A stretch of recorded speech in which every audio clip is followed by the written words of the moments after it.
বন্ধুরা, আজকে আমরা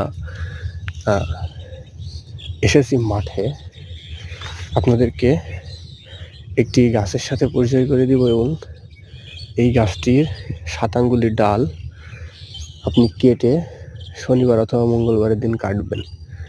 কেটে যদি এটা আপনি মোটামুটিভাবে শুকোতে পারেন, তাহলে আশা করা যায় আপনার ভালোবাসার মানুষকে আপনি দূর থেকে বশীভূত করতে পারবেন। বন্ধুরা, আমি গাছটি দেখিয়ে দিচ্ছি এবং এটা যখন কাটবেন তখন একটি মন্ত্র পড়তে হবে। মন্ত্রটা আমি বলে দিচ্ছি।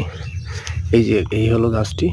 এই গাছটির নাম হচ্ছে আপাং গাছ। কেউ বলে আপামর্গ, কেউ বলে চিচ্চিরিয়া, কেউ বলে লাটজিরা, কেউ বলে বিলাই খামসি। বন্ধুরা, এই যে গাছটি দেখেন, মন্ত্রটি, এই গাছটি যখন কাটবেন ডাল, তখন উত্তর দিকে মুখ করে আপনাকে যে মন্ত্রটি পাঠ করতে হবে, মন্ত্রটি হচ্ছে ওম মম বর্ষং অমুকর্ষ আকর্ষণ কুরু কুরু সোহা।